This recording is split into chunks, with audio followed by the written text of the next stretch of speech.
اماں جی اب اطمینان سے اینک اتار کر اپنی بڑی سی چادر کے پلو سے اس کے شیشے صاف کر رہی تھیں۔ سالار کو ابھی تک کوئی خالی رکشہ نہیں ملا تھا۔ عمر کتنی ہے تمہاری؟ انہوں نے گفتگو کا سلسلہ وہیں سے جوڑا جہاں سے توڑا تھا۔ 30 سال۔ شادی شدہ ہو؟ سالار سوچ میں پڑ گیا۔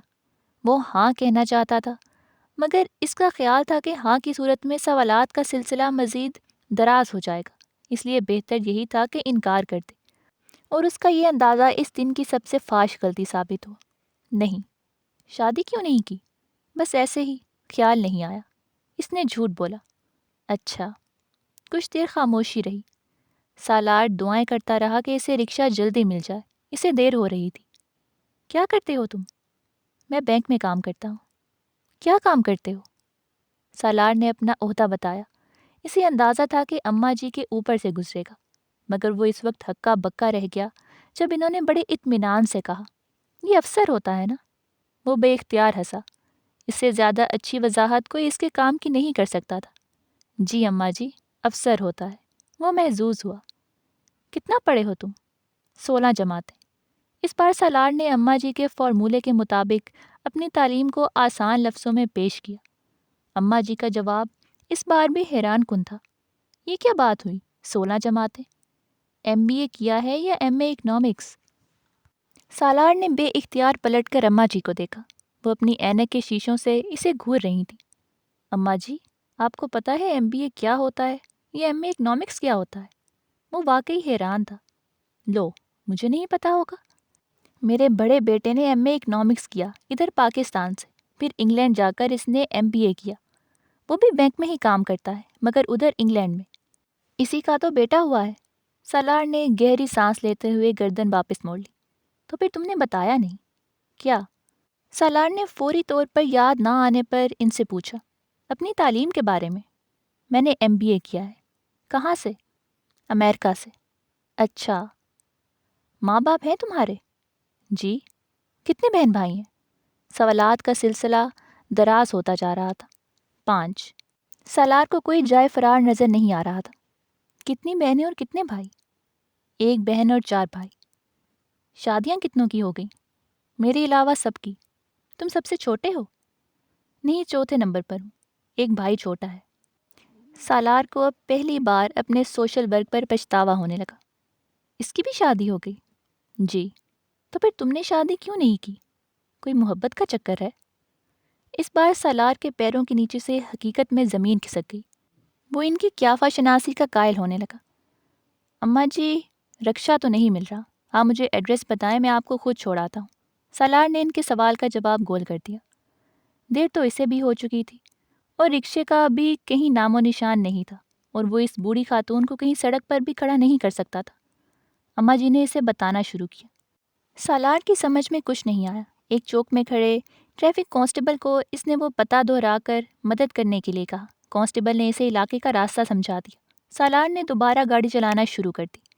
تو پھر تم نے مجھے بتایا نہیں کہ کہیں محبت کا چکر تو نہیں تھا؟ سالار کا دل چاہا کہیں ڈوب کر مر جائے۔ وہ خاتون ابھی تک اپنا سوال نہیں بھولی تھی، جبکہ وہ صرف اس سوال کے جواب سے بچنے کے لیے انہیں گھر چھوڑنے پر تیار ہوا تھا۔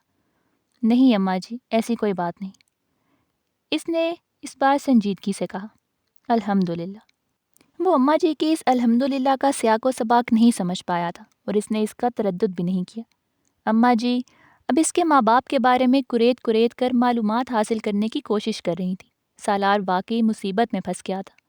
سب سے بڑی گڑبڑاہٹ اس وقت ہوئی جب وہ اماں جی کے بتائے ہوئے علاقے میں پہنچا، اور اس نے اماں جی سے مطلوبہ گلی کی طرف رہنمائی کرنے کی درخواست فرمائی، اور اماں جی نے کمال اطمینان سے کہا، اب یہ تو مجھے پتا ہے کہ اس علاقے میں گھر ہے، مگر پتہ مجھے معلوم نہیں۔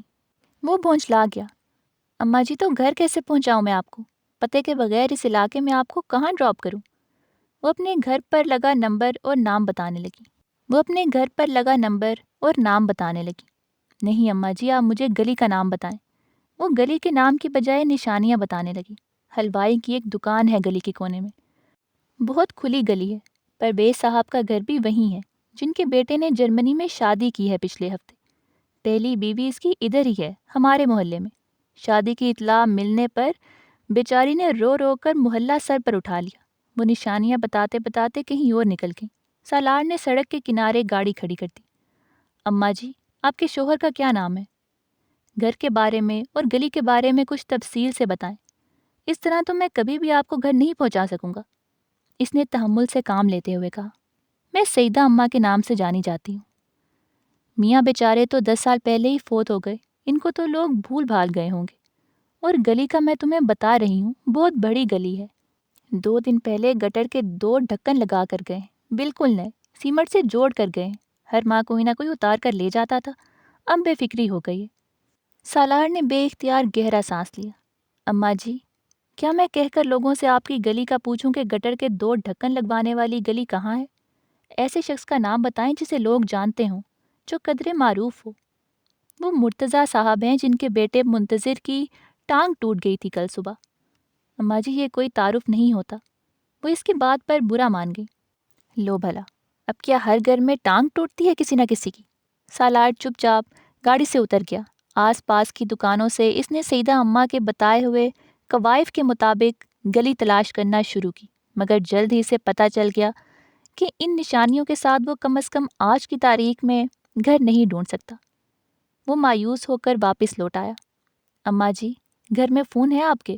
گاڑی کے اندر گھستے ہی اس نے پوچھا۔ ہاں ہے۔ سالار نے سکون کا سانس لیا۔ اس کا نمبر بتائیں مجھے، سالار نے اپنا فون نکالتے ہوئے کہا۔ نمبر تو مجھے نہیں پتا، وہ ایک بار پھر دھت کر رہ گیا۔ فون نمبر بھی نہیں پتا، اس نے شدید صدمے کے عالم میں کہا۔ بیٹا، میں نے کون سا کبھی فون کیا ہے؟ میرے بیٹے خود کر لیتے ہیں، رشتہ دار بھی خود کر لیتے ہیں، یا ضرورت ہو تو بیٹی فون ملا دیتی ہے۔ ادھر ماڈل ٹاؤن میں کس کے پاس آئی تھی؟ سالار کو یکدم سے خیال آیا۔ ادھر کچھ رشتہ دار ہیں میرے، پوتے کی مٹھائی دینے گئی تھی، انہوں نے فخریہ انداز میں کہا۔ سالار نے سکون کا سانس لیتے ہوئے گاڑی سٹارٹ کی۔ ٹھیک ہے، ادھر ہی چلتے ہیں، وہاں کا پتہ بتائیں۔ پتہ تو مجھے نہیں پتا۔ سالار اس بار صدمے سے کچھ دیر کے لیے بول بھی نہ سکا۔ تو پھر گئی کیسے تھیں آپ؟ بیٹا، اصل میں جہاں جانا ہو وہاں ہمسائے کے بچے چھوڑ آتے ہیں، انہی کو گھر کا پتہ ہے۔ پچھلے 10 سال سے مجھے وہی لے کر جاتے ہیں، وہ چھوڑ آتے ہیں اور پھر بلال وغیرہ واپس لے آتے ہیں۔ اصل میں یہ بلال وغیرہ بھی پہلے میرے ہی محلے میں رہا کرتے تھے، یہی کوئی 10-12 سال پہلے، اور پھر وہاں چلے گئے۔ سالار نے کچھ نہیں کہا۔ اسے اب بھی امید تھی کہ جہاں سے اس نے ان خاتون کو پک کیا ہے، بلال وغیرہ کا گھر بھی وہیں کہیں ہوگا۔ سیدہ اماں کی گفتگو جاری تھی۔ آج تو ایسا ہوا کہ بلال وغیرہ کے گھر پر کوئی تھا ہی نہیں، صرف ملازمہ تھی۔ میں کچھ دیر بیٹھی رہی، پھر بھی وہ لوگ نہیں آئے تو میں نے سوچا خود ہی گھر چلی آؤں، اور پھر ماشاءاللہ سے تم مل گئے۔ اماں جی، آپ رکشے والے کو کیا بتاتی؟ وہی جو تمہیں بتایا ہے۔ وہ ان کی ذہانت پر باغ باغ ہو گیا۔ اس سے پہلے کبھی آپ اس طرح پتہ بتا کر گھر پہنچی ہیں؟ اس نے قدرے افسوس بھرے لہجے میں گاڑی ریورس کرتے ہوئے پوچھا۔ نہ، کبھی نہیں، ضرورت ہی نہیں پڑی۔ سیدہ اماں کا اطمینان قابل رشک تھا۔ سالار مزید کچھ کہے بغیر گاڑی سڑک پر لے آیا۔ اب تم کہاں جا رہے ہو؟ سیدہ اماں زیادہ دیر چپ نہیں رہ سکیں۔ جہاں سے میں نے آپ کو لیا تھا، گھر اسی سڑک پر ہوگا، آپ نے کوئی ٹرن تو نہیں لیا تھا؟ سالار نے بیک ویو مرر سے انہیں دیکھتے ہوئے پوچھا۔ نہیں، میں نے نہیں لیا، سیدہ اماں نے قدرے الجھے ہوئے انداز میں کہا۔ سالار نے ان کے لہجے پر غور نہیں کیا۔ اس نے اطمینان کی سانس لی۔ اس کا مطلب تھا کہ گھر اس سڑک پر ہی کہیں تھا، اور گلیوں کی نسبت کالونی میں گھر تلاش کرنا آسان تھا، وہ بھی اس صورت میں جب اسے صرف ایک سڑک کے گھر دیکھنے تھے۔ تم سگریٹ پیتے ہو؟ خاموشی یکدم سے ٹوٹی۔ وہ گاڑی ڈرائیو کرتے کرتے چونک گیا۔ میں؟ اس نے بیک ویو مرر میں دیکھا۔ سیدہ اماں بھی بیک ویو مرر میں ہی دیکھ رہی تھی۔ نہیں۔ وہ سوال کو سمجھ نہیں سکا۔ کوئی اور نشہ وغیرہ؟ وہ اس بار سوال سے زیادہ ان کی بے تکلفی پر حیران ہو گیا۔ آپ کیوں پوچھ رہی ہیں؟ بس ویسے ہی، اب اتنا لمبا راستے میں خاموش تو نہیں رہ سکوں گی۔ انہوں نے اپنی مجبوری بتائی۔ آپ کو کیا لگتا ہے میں کرتا ہوں گا نشہ؟ سالار نے جواباً ان سے پوچھا۔ نہیں، کہاں، اس لیے تو میں پوچھ رہی ہوں۔ تو پھر نہیں کرتے؟ ان کے انداز نے اس بار سالار کو محسوس کیا۔ نہیں، اس نے مختصراً کہا۔ وہ اب سگنل پر رکے ہوئے تھے۔ کوئی گرل فرینڈ ہے؟ سالار کو لگا اسے سننے میں غلطی ہوئی ہے۔ اس نے پلٹ کر سیدہ اماں کو دیکھتے ہوئے پوچھا۔ آپ نے کیا پوچھا ہے؟ میں نے کہا کوئی گرل فرینڈ ہے؟ سیدہ اماں نے گرل فرینڈ پر زور دیتے ہوئے کہا۔ سالار کھلکھلا کر ہنس پڑا۔ آپ کو پتہ ہے گرل فرینڈ کیا ہوتی ہے؟ سیدہ اماں اس کے سوال پر برا مان گئی۔ کیوں بھائی؟ 2 بیٹے ہیں میرے، مجھے نہیں پتا ہوگا کہ گرل فرینڈ کیا ہوتی ہے؟ جب انہیں باہر پڑھنے کے لیے بھیجا تھا تو کہہ کر بھیجا تھا میرے شوہر نے کہ گرل فرینڈ نہیں ہونی چاہیے، اور پھر مہینے میں 1 بار فون آتا تھا دونوں کا۔ سگنل کھل گیا۔ سالار مسکراتے ہوئے سیدھا ہو گیا اور ایکسیلیٹر پر پاؤں بڑھا دیا۔ سیدہ اماں نے بات جاری رکھی۔ میں دونوں سے کہتی تھی کہ قسم کھا کر بتاؤ، انہوں نے کوئی گرل فرینڈ نہیں بنائی تب تک جب تک شادیاں نہیں ہوگی۔ ہر بار فون پر سب سے پہلے دونوں قسم کھا کر یہی بتاتے تھے، سلام بھی بعد میں کرتے تھے۔ وہ فخری انداز میں بتا رہی تھی۔ بڑے تابع دار بچے ہیں میرے، دونوں نے گرل فرینڈ نہیں بنائی۔ تو کیا آپ نے اپنی پسند سے دونوں کی شادیاں کی ہیں؟ سالار نے پوچھا۔ نہیں، دونوں نے ادھر ہی اپنی پسند سے شادیاں کی ہیں، انہوں نے سادگی سے کہا۔ سالار کے حلق سے بے اختیار کہا نکلا۔ کیا ہوا؟ سیدہ اماں نے سنجیدگی سے پوچھا۔ کچھ نہیں۔ آپ کی بہویں انگریز ہیں؟ نہیں، پاکستانی ہیں، مگر وہیں رہتی تھیں، میرے بیٹوں کے ساتھ ہی کام کرتی تھی۔ مگر تم ہنسے کیوں؟ سیدہ اماں نے اپنا سوال دہرایا۔ کوئی خاص بات نہیں۔ سیدہ اماں کچھ دیر خاموش رہیں، پھر انہوں نے کہا، تو تم نے بتایا نہیں کہ گرل فرینڈ؟ سالار نے بات کاٹ دی۔ نہیں ہے سیدہ اماں، گرل فرینڈ بھی نہیں ہے۔ ماشاء اللہ، ماشاء اللہ۔ وہ ایک بار پھر اس ماشاء اللہ کا سیاق و سباق سمجھنے میں ناکام رہا۔ گھر اپنا ہے؟ نہیں، کرائے کا ہے۔ کوئی ملازم وغیرہ؟ مستقل تو نہیں ہے، مگر صفائی وغیرہ کے لیے ملازم رکھا ہوا ہے۔ اور یہ گاڑی تو اپنی ہی ہوگی؟ جی۔ اور تنخواہ کتنی ہے؟ سالار روانی سے جواب دیتے ہوئے ایک بار پھر چونکا۔ گفتگو کس نوعیت پر جا رہی تھی فوری طور پر اس کی سمجھ میں نہیں آیا۔ سیدہ اماں، آپ یہاں اکیلی کیوں رہتی ہیں؟ اپنے بیٹوں کے پاس کیوں نہیں چلی جاتی؟ سالار نے موضوع بدلا۔ ہاں، میرا یہی ارادہ ہے۔ پہلے تو میرا دل نہیں چاہتا تھا، مگر اب یہ سوچا ہے کہ بیٹی کی شادی کر لوں تو پھر باہر چلی جاؤں گی۔ اکیلے رہتے رہتے تنگ آ گئی ہوں۔ سالار اب اس سڑک پر آ گیا تھا جہاں سے اس نے سیدہ اماں کو پک کیا تھا۔ میں نے آپ کو یہاں سے لیا تھا۔ آپ بتائیں، ان میں سے کون سا گھر ہے؟ سالار نے گاڑی کی رفتار آہستہ کرتے ہوئے دائیں طرف کے گھروں پر نظر ڈالی۔ نمبر تو نہیں پتا، گھر کی پہچان ہوگی آپ کو۔ سیدہ اماں بغور گھروں کو دیکھ رہی تھی۔ ہاں، گھر کی پہچان ہے۔ وہ گھر کی نشانیاں بتانے لگی، جو اتنی ہی مبہم تھی جتنے ان کے اپنے گھر کا پتہ۔ وہ سڑک کے آخری سرے پر پہنچ گئے۔ سیدہ اماں گھر نہیں پہچان سکی۔ سالار بلال کے والد کا نام پوچھ کر گاڑی سے نیچے اتر گیا اور باری باری دونوں طرف کے گھروں سے سیدہ اماں کے بارے میں پوچھنے لگا۔ آدھے گھنٹے کے بعد وہ اس سڑک پر موجود ہر گھر پر جا چکا تھا۔ مطلوبہ نام کے کسی آدمی کا گھر وہاں نہیں تھا۔ آپ کو ان کا نام ٹھیک سے یاد ہے؟ وہ تھک ہار کر سیدہ اماں کے پاس آیا۔ ہاں، لو بھلا، اب مجھے نام بھی پتہ نہیں ہوگا؟ سیدہ اماں نے برا منایا۔ لیکن اس نام کا کوئی آدمی یہاں نہیں رہتا، نہ ہی کوئی آپ کے بارے میں جانتا ہے۔ سالار نے گاڑی کا دروازہ کھول کر اندر بیٹھتے ہوئے کہا۔ ہاں تو یہ ساتھ والی سڑک پر دیکھ لو۔ سیدہ اماں نے کچھ فاصلے پر ایک اور سڑک کی طرف اشارہ کیا۔ لیکن سیدہ اماں، آپ نے کہا تھا کہ گھر اسی سڑک پر ہے۔ سالار نے کہا۔ میں نے کب کہا تھا؟ وہ حیران ہوئی۔ میں نے آپ سے پوچھا تھا کہ آپ نے کوئی ٹرن نہیں لیا، آپ نے کہا نہیں۔ سالار نے انہیں یاد دلایا۔ وہ تو میں نے کہا تھا، مگر یہ ہوتا کیا ہے؟ سالار کا دل ڈوبا۔ ٹرن؟ ہاں یہی۔ آپ کسی اور سڑک سے مڑ کر یہاں آئی تھی؟ لو تو اس طرح کہو۔ سیدہ اماں کو تسلی ہوئی۔ میں کیوں یہاں بیٹھ گئی تھی؟ تھک گئی تھی چل چل کر، اور یہ سڑک تو اتنی چھوٹی سی ہے، یہاں میں چل کر تھک سکتی ہوں بھلا؟ سالار نے گاڑی سٹارٹ کر لی۔ وہ دن بہت خراب تھا۔ کس سڑک سے مڑ کر یہاں آئی تھیں آپ؟ اس نے سیدہ اماں سے کہتے ہوئے گاڑی آگے بڑھا لی۔ میرا خیال ہے وہ پہلی سڑک کو دیکھتے ہوئے الجھن میں آ گئی۔ یہ ہے، انہوں نے کہا۔ سالار کو یقین تھا کہ وہ سڑک نہیں ہوگی، مگر اس نے گاڑی اس سڑک پر موڑ لی۔ یہ تو طے تھا کہ آج اس کا سارا دن اسی کام میں ضائع ہوگا۔ اگلا 1-1.5 گھنٹہ وہ آس پاس کی مختلف سڑکوں پر سیدہ اماں کو لے کر پھرتا رہا، مگر اسے کوئی کامیابی نہیں ملی۔ سیدہ اماں کو یہ گھر دور سے شناسا لگتا، پاس جانے پر وہ کہنا شروع کر دیتی، نہ نہ نہ، یہ نہیں ہے۔ وہ بالآخر کالونی میں تلاش چھوڑ کر انہیں واپس اسی محلے میں لے آیا جہاں وہ پہلے ان کا گھر ڈھونڈتا رہا تھا۔ مزید 1 گھنٹہ وہاں ضائع کرنے کے بعد جب وہ تھک کر واپس گاڑی میں آ کر بیٹھا تو شام ہو چکی تھی۔ سیدہ اماں اس کے برعکس اطمینان سے گاڑی میں بیٹھی تھی۔ ملا؟ انہوں نے سالار کے اندر بیٹھتے ہی پوچھا۔ نہیں، اب تو رات ہو گئی ہے، تلاش بیکار ہے، میں پولیس میں رپورٹ کرا دیتا ہوں آپ کی بیٹی یا آپ کے محلے والے آپ کے نہ ملنے پر پولیس سے رابطہ تو کریں گے ہی، پھر وہ لے جائیں گے آپ کو۔ سالار نے ایک بار پھر گاڑی سٹارٹ کرتے ہوئے تجویز پیش کی۔ آمنہ بے حد پریشان ہو رہی ہوگی۔ سیدہ اماں کو اپنی بیٹی کا خیال آیا۔ سالار کا دل چاہا وہ ان سے کہے کہ وہ ان کی بیٹی سے زیادہ پریشان ہے، مگر وہ خاموشی سے ڈرائیونگ کرتا رہا اور گاڑی پولیس اسٹیشن لے آیا۔ رپورٹ درج کرانے کے بعد وہ اٹھ کر وہاں سے جانے لگا۔ سیدہ اماں بھی اٹھ کھڑی ہوئیں۔ آپ بیٹھیں، آپ یہیں رہیں گی، سالار نے ان سے کہا۔ نہیں، ہم انہیں یہاں کہاں رکھیں گے، آپ انہیں اپنے ساتھ لے جائیں۔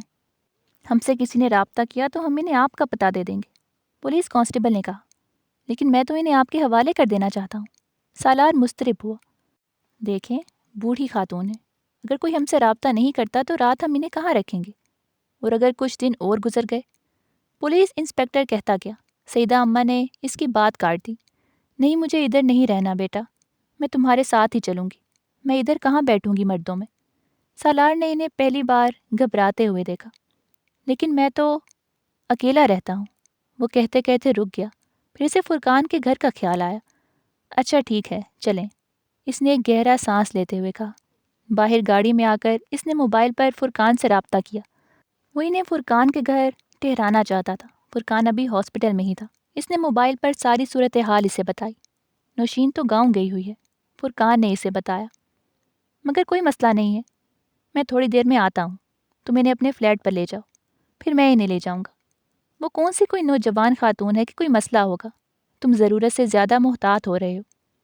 نہیں، میں ان کے آرام کے حوالے سے کہہ رہا تھا، آکورڈ نہ لگے انہیں، سالار نے کہا۔ نہیں لگتا یار، تم پوچھ لینا ان سے، ورنہ پھر کسی اور کے فلیٹ پر ٹھہرا دیں گے، عالم صاحب کی فیملی کے ساتھ۔ اچھا تم آؤ پھر دیکھتے ہیں، سالار نے موبائل بند کرتے ہوئے کہا۔